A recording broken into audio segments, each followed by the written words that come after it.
అసలే ఎండాకాలం, ఒంటిపూట schools start అయిపోయినాయి. సాయంత్రం అయ్యేటప్పటికి పిల్లలు ఆవురావురమంటూ ఏదో ఒకటి చేసి పెట్టమని అడుగుతారు. మరి పిల్లలకి వేడి చేయకుండా వాళ్ళకి చలవ చేసేటట్టు పునుగులు తయారు చేయొచ్చని మీకు తెలుసా? ఏంటి అలాంటి పునుగులు కూడా ఉంటాయా అంటారేమో.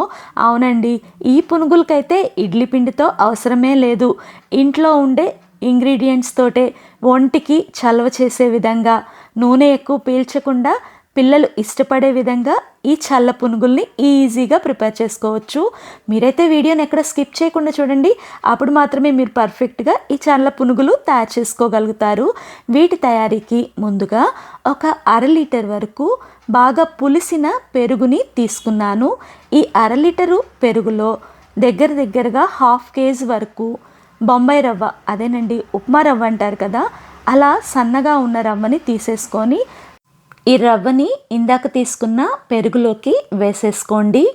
ఇప్పుడు పునుగుల బైండింగ్ కోసం ఒక గుప్పెడు పైన గోధుమ పిండిని వేసుకోండి. దీని ప్లేస్లో మీరు మైదానైనా వాడుకోవచ్చు. గోధుమ పిండి, ఈ రవ్వ పెరుగులో బాగా కలిసే విధంగా స్పూన్ తోటి మిక్స్ చేసుకోండి.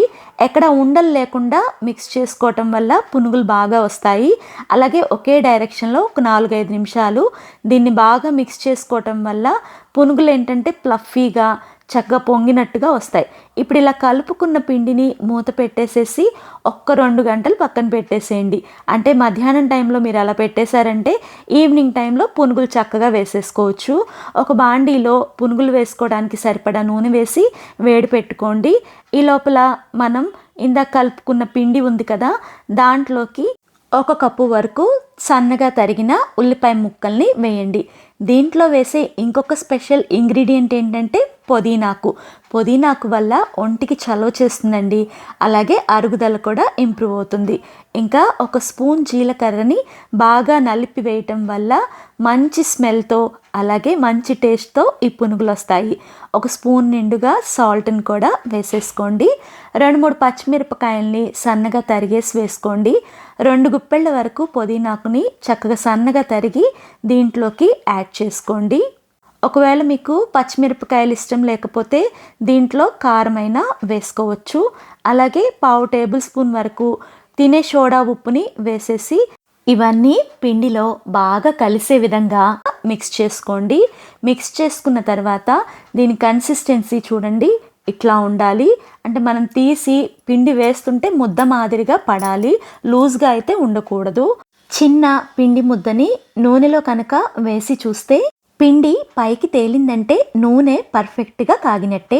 ఇంకా అన్ని చిట్టి పునుగుల్ని ఇలా వేసేసి మంటని మీడియం ఫ్లేమ్లో పెట్టేసుకొని వీటిని ఒకవైపు ఎర్రగా ఫ్రై అయిన తర్వాత రెండో వైపుకి కూడా టర్న్ చేసేసుకొని మంచి గోల్డెన్ బ్రౌన్ కలర్కి వచ్చిన తర్వాత వీటిని డిష్ అవుట్ చేసుకోవడమే.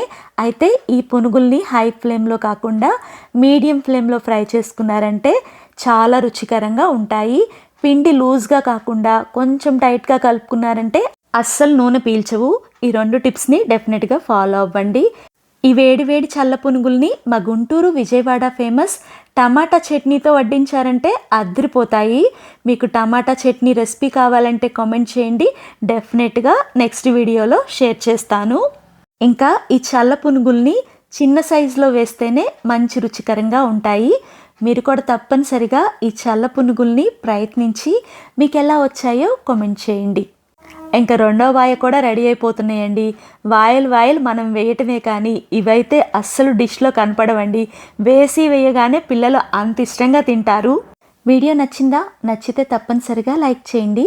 అలాగే ఈ వీడియోని మీ ఫ్రెండ్స్కి, రిలేటివ్స్కి షేర్ చేయండి. ఇలాంటి మంచి వంటకాల కోసం మన ఛానల్ని సబ్స్క్రైబ్ చేసుకోండి. Thank you for watching.